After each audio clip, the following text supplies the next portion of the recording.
Alright, peeps. So, your first impressions at what you're seeing may seem very different to what I normally put on my channel. Last video I kind of did along these lines were when I played my first 3 battles, I think it was, in the T-34B. But this one, firstly I'm going to explain some things. So, my account anniversary happened. I'll show you guys soon, because near the beginning of September 2017 I made my World of Tanks account, and as of the time of recording this, it is September 2019. And for the account anniversary I got several things. I got some premium time, I got a Progetto rental, and a 30% off coupon for the premium shop.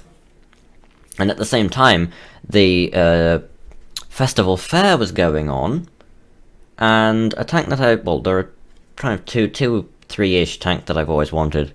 One is the Scorpion G, one is the T-44-100, and the other is, the half is the LT-42, because I'm not sure about that one, for reasons I might explain at some point, or I might just leave it. But either way, my coupon ran out the day before the Scorpion G came on sale. But because I sort of worked out in my head how much the Scorpion G was going to cost, and I thought I may as well use, because 30% off is a lot, I thought it's probably about time to break my one rule and spend money on the game. So I got 10,000 gold in the premium shop with 30% off, so instead of costing £30 it cost £22 or something. No, it cost 21 something. But of course that still wasn't enough. I had at that point 10,270 gold. I recently got another 200 from playing Frontline, because I finally prestige once. Sorry if this is a ton of waffling at the start of the video, just want to explain everything. And then today, just now, I got another 1,000 gold for £3.60-ish. And it's about time to purchase one of the tanks that I've wanted for so long. Now the reason I'm getting this one in particular is not just because I've wanted it for a long time, it's also because I've been able to play it, because I had a rental quite a while ago. Like, I think last year or so. Or maybe it was this year, I can't remember. It was quite a long time ago, but I enjoyed it so much. I had some of my highest damage games in this thing, completed missions even just within the 7 days. I loved the thing. So, yeah. I have enough. Let's go ahead. Purchase bundle. Purchase Rheinmetall Scorpion G for 11,200 gold. All this gold is gonna go instantly. I'm gonna be back down to 270. Yes, buy it. There we go. Thank you for your purchase. Slots added. 100% crew sent to barracks. Okay, so we get 100% crew. I'm gonna head and do that. You don't get to see that, but it's fine. And there we go. So barracks.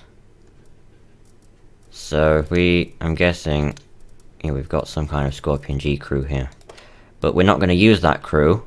But it's fine. I have so many. I have so many German tank destroyer crews at this point. It's insane.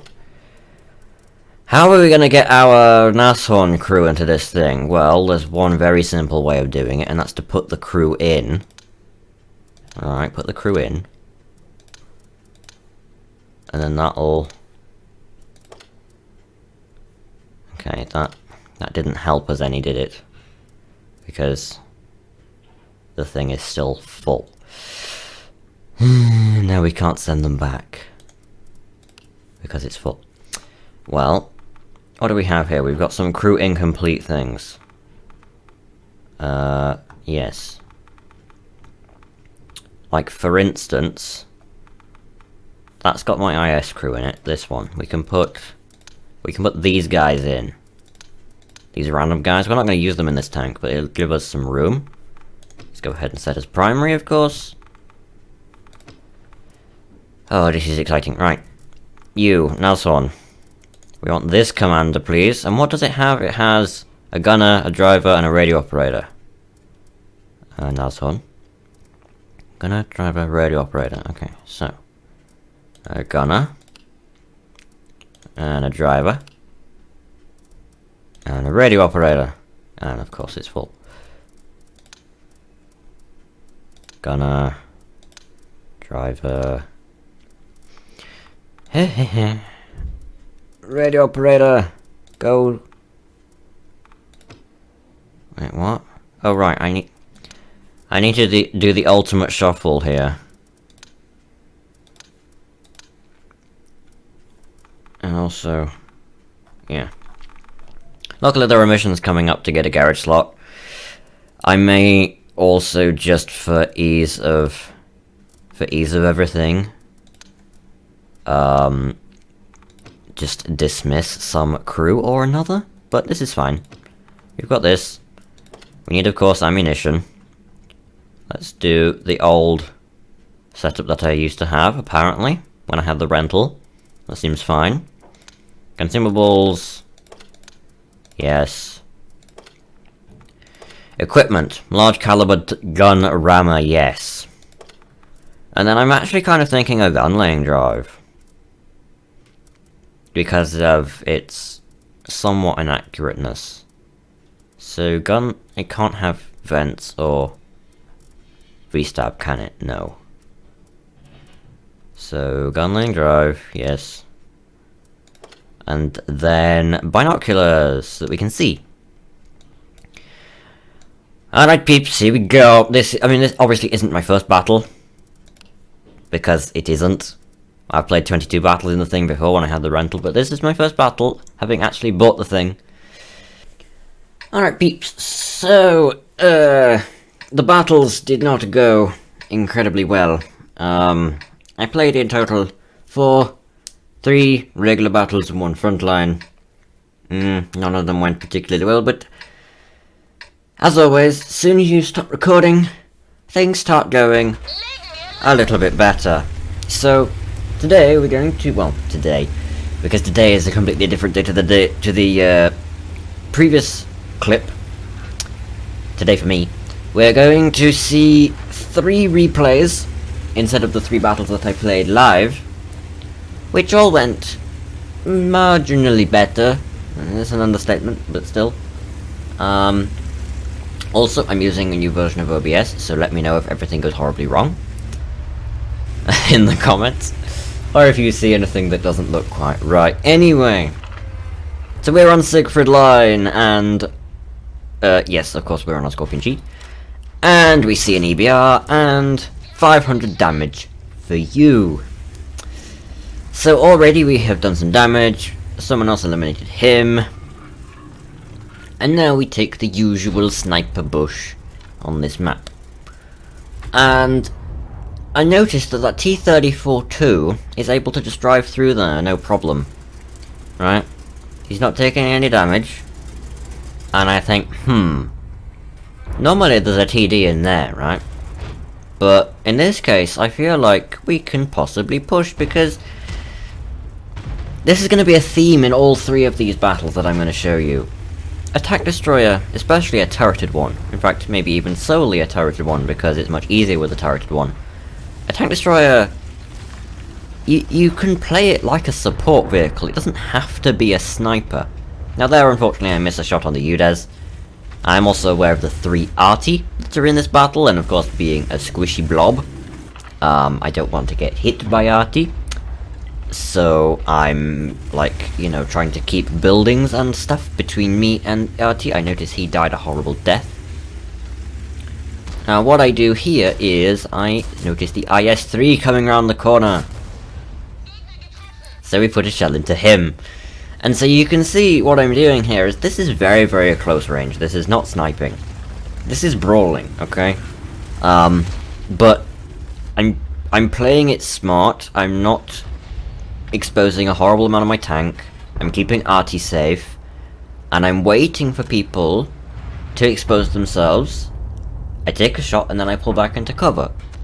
You don't have to have armor to brawl like this. Look, boom, 1 into the side, I set him on fire, and he puts it out. And I'm safe again, and I can reload. And then we also see the WZ over there. Now this WZ is kind of in a really awkward position, because he's just got cover on kind of... Well, I've got rubble on one side and then a building on the other, and... Like, I don't really... How to put it? Like, I don't have a shot on him, but at the same time I do. Like, look at that. I can hit him, but for some reason the shell just doesn't go where I want it to. But then that's, you know... That's World of Tanks. And I noticed that in the chat we have an artillery who says, best LTTB for F's sake, report him. LTTB says affirmative. Where even is he? Oh. There.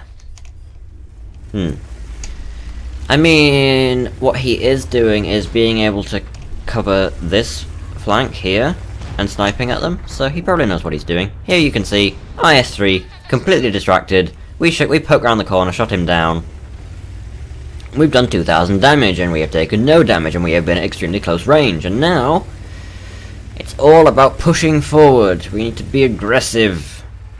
Despite the fact that we have no armor, all of these guys are one-shots, but unfortunately I won't get there in time to be able to kill them, so at this point it's just about zipping back to try and take care of the TVP. Their Scorpion, their other arty dies. My driving is amazing. And here we go, doop-a-doo, and at this point I can just drive forward. I have support, I have full hit points. There isn't much these guys can do to me, even if they wanted to. We're camping as well, so they have to come back to their base. There's a TVP. Hello, my friend. How are you? We shut him down. Do we even get spotted? No, we don't even get spotted. Wondrous. Wondrous, wondrous. And, if you're wondering, will I get the last kill before we cap the base? I mean, of course I will. Look, he's not even looking at me. Boom! Enemy Scorpion down, 2,500 damage, 3 kills. And this, as I say, is the battle directly after the 4 battles that I did on camera. And, yeah. Went a bit better, didn't it, peeps? So, now, time for the second battle. Soon. After a cut, because, you know, things. So peeps, here we are with the second replay, and your first thoughts are, oh my god, city map, how on earth did you do? Well, you must have just died. Well, no, actually. No spoilers, but I did alright in this one, let's just say that. Now, at the start, I'm kind of thinking, should I set up an ambush along the railway? Should I set up an ambush along the not railway? Should I just fumble about and do nothing? All of the above, really. I poke here, and I get spotted. And I'm like, okay. I didn't spot anyone myself, so something fishy is going on here. And there is still no one to shoot. Now, if you are in this position, right, Squishy TD, city map, you've got 2 options. You can try and find the most open position possible, and get, you know, a bush and some hard cover and wait for shots. Or, make use of the city part of the map, because, once again, you can brawl in a Piper TD. You can brawl in any tank. The hardest, of course, being non-turreted TDs and probably artillery. But, you know, if you've got a big gun, or mobility, or anything, you can make it work. Because think about it, in a city you've got tons of cover. Loads of different little angles and stuff that you can make use of, and loads of bits of rubble that you can accidentally drive up onto and then look like a complete and utter spoon. And then not realise that that guy is on the other side of several thousand buildings. Now, yes, this battle has a bit of a slow start, but it gets a bit more intense further on. I actually might speed it up a little bit, just so that we can, you know, get to a better point. This bit right here. So, things to shoot at. So, right there, we poke 2 tanks in front of me. I do 548 damage to the WZ, and then my Carnarvon ally here almost blocks my retreat, which isn't great. And I decided to not poke again, because reasons. being, you know, they'll be expecting us. However, he manages to not get shot. And then I decide against poking as well, because I know that they've got two there. So, what I do is I decide to try and do somewhat of a flanking play, but it ends up not working out too incredibly well, for several reasons. Firstly, I don't realise that people are out in the open as much as they are here, and also my driving means that I don't have enough gun elevation, or well, actually I do have enough gun elevation, but it makes me so inaccurate that I take a premium round from the IS-3 and don't get to shoot anyone in return, so that was kind of a bad play by me. But I think it's from this point on that things start getting a little more interesting. So what do? I like looking at the map, right? I'm thinking about, well, firstly, there's this guy who I put a roughly 500 damage shell into, and I seem to be the only one who notices him. Which is interesting and everything. Oh, come on. Let's speed it up again. Ah yes, so, I decide to push, because I'm not really doing much. I've done 1,000 damage. And this shell doesn't do what I want it to, unfortunately. And, like, at this point, neither team has really gained superiority. We're both kind of still brawling it out. Now here I notice the 112 shoots, so I go ahead and destroy his ammo rack, and his head flies off. Now here, I think I'm safe from the IS-3, but I'm not. So, that was unfortunate. I didn't mean to take damage there, but it happened. Here I think about pushing, but I quickly decide against it, and I hit him once, he hits me again. Awful use of hit points here. Just complete and utter fail plays right now, but it does get a bit better. Now, I go ahead and track the IS-3. Our Carnarvon dies to that Scorpion. I notice he's there. I try and get into cover. I accidentally almost block our other Scorpion G. And just about getting into cover, I notice the TS5. I extremely luckily bounce his shell. I snap a shell into his lower plate. Then I get into cover from him. Then I know that the Scorpion is going to be coming from the side, right? As he would do. As you can see there, he comes. And so I wait for him on this corner. Boom! Scorpion down. And then, unfortunately, the Super Pershing comes around the corner and shuts me down. And unfortunately we do end up losing this battle, but I come top. 3,000, almost 400 damage. I see in chat who says a Scorp can't brawl. 3.3k. That was a fun battle, gotta say.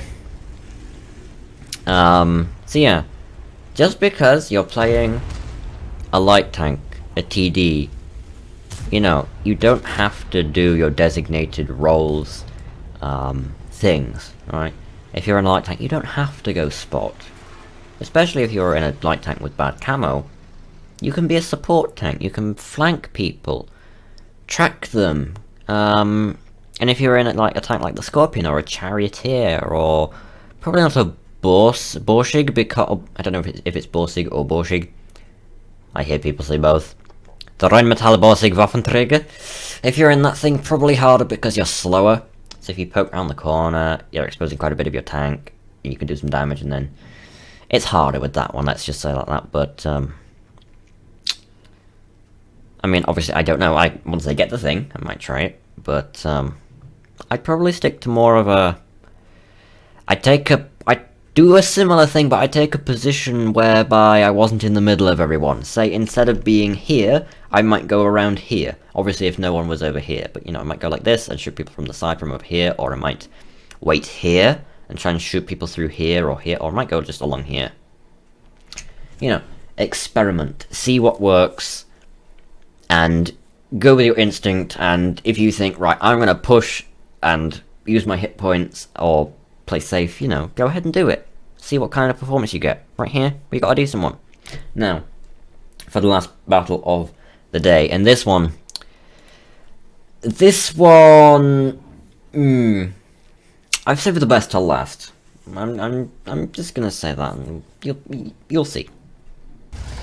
Alright peeps, we are back with the final replay of the day. For some unknown reason this replay took forever to load, and my textures haven't loaded in properly yet. But we will roll with it. And in this one we are on Fjords, and we are mid-tier. I forgot to mention the tiers for the last two, but it's fine.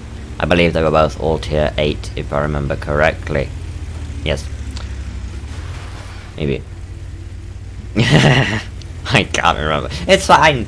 Don't worry about it. So, we're mid-tier. Tier 9s, tier 7s, tier 8s. So, I take the usual camping tank destroyer position on this map. Now, just something I'm going to quickly mention, which is that tank destroyer gameplay isn't the most interesting, right? Or at least you'd think so. But the way I play them, or at least play this tank, it ends up being quite interesting in my opinion, because, you know, as I keep saying, I don't just sit at the back. Because like, I'm noticing here, like, I always notice with this position, what can you even do here? Like, you can get occasional shots through that tiny gap, if someone happens to be there. You can shoot people up on the middle hill if they poke over the ridge. I mean, that's about it, right? You can also kind of shoot through here a bit. Now, I also experiment in this battle. Now, I noticed the WZ and whatever else, the T... Is that a T-43? Yeah, T-43 up there. And I'm wondering if this position is... like, whether you can shoot up there from here. But you can't, clearly, because I can't. What I do notice, right... I fortuitously came to this position, and we have a little light tank friend. So I go ahead and, you guessed it, ammo rack. Now I didn't realize this until later in the battle, when I drove past his dismembered corpse, to put it, well, bluntly, and probably inaccurately, because of course, it wasn't a living being, but we'll just roll with it, because, you know, tired derp plus yes equals stuff. So yes. Now I just like to move up because, you know, I'm being relatively useless. Yeah, you can see there. His turret is no longer connected to the rest of his tank. Oh, this tank is so good at ammo racking things. So you can see WZ-120 dead, T-43 dead. They've both died from that position. There's an EBR. I kind of fail here because I notice how many reverses, and then I'm like, oh no, I bad things have happened. But this is more like it. Look, we have a Scorpion friend who died because he got double Scorpioned. And now I'm just gonna push forward again because I want to get shots on these guys who are in the middle because they're being annoying. And, you know, if we can eliminate the annoying, then they'll stop being annoying, right? That's how it works. Now here, I'm just trying to find the shots onto him. I don't know why I parked with this tree directly in my way, but okay, I guess I did that. And I run the risk of getting spotted here, but I decide to move up again. Because the better angle I can get, like, obviously the better. Now I see, like, a pixel of that guy, but I don't get to shoot him, and then here... I miss as well because he pokes out and pulls back too quickly. But I'm pretty sure at some point here... Well, firstly, there's, yeah, that shot, which I have to take to shut him down. And then I stay here for a little bit because I see that there's the Scorpion, a Progetto, and so forth, but I can't hit either of those. But what I do want to do is get rid of this Skoda.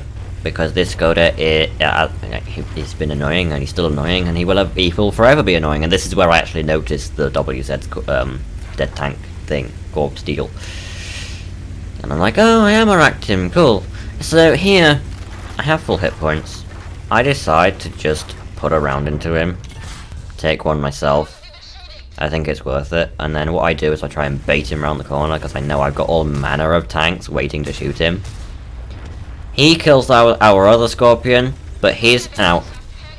Emptied his clip. And, well, he's now dead.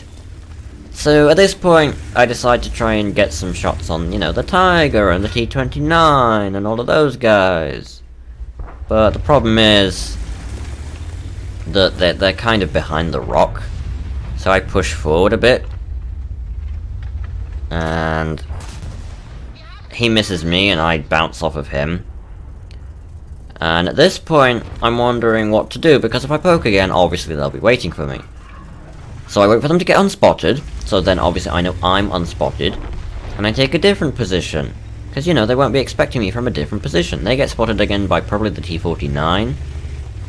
And then I take this position here, and there still happens to be a bush in the perfect place, such that I can shoot him, track him, and not get spotted. And then here, he gets unspotted, but I know exactly where he was, and I shot him down. At this point, I see there's an EBR. And I see that my team are kind of trying to push around from their base. And the heavies are fighting a T-29. And I think it's probably safer and a better idea to go after the EBR and the Lover, and to help my team and flank behind them. Notice still that I'm playing this tank not just as a sniper, but I'm also playing it as a flanking support vehicle again, for like the third battle, in all three battles that I've shown you. It works.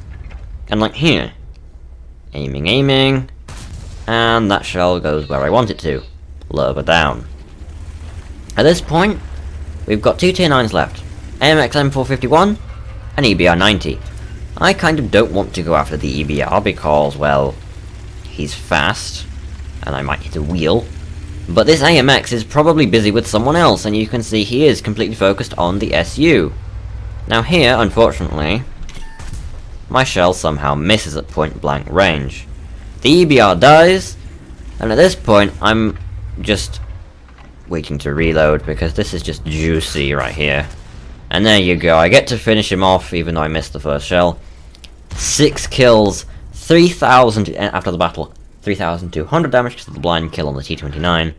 And yes, now we will go ahead and look at all of the post-game stats because how shall we do? Tired because, yes. Apologies for the yawn. Right, see you guys in a second.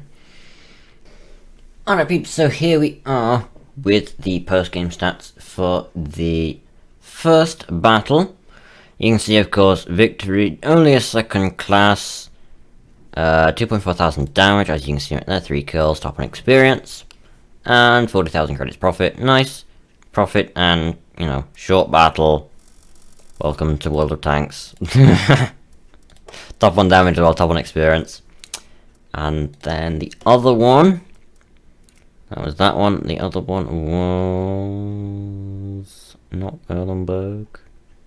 We want Ensk, which this one. Yes. So defeat. We got a demolition expert, 3.3 thousand damage.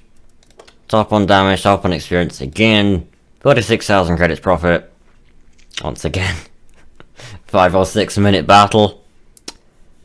And then today's Fjords. Ace Tanker, Top Gun. Demolition expert again. 3.2 thousand damage, top on... No, actually not top on damage this turn. This Insurance 7-1 on my team was top on damage, but I got top on kills, top on experience. And 43,000 credits profit, and once again, a pretty short battle. But, I hope you guys have enjoyed today's video. I hope you've enjoyed the actual proper good gameplay rather than, you know, the... Oh, I've not done any damage and now I'm dead and my RNG is crap and so on. Talking like this. But yeah, hopefully you enjoyed. If you did, make sure to go ahead and hit the like button down below. Show your support. Comment if you wish. Subscribe if you haven't already. Wish that that didn't go through the tank. That 2 hearts and 3 days 17 thingy. Yeah. Anyway, yes. Hope you all enjoyed, and I will see you all in the next one. Talk to y'all then.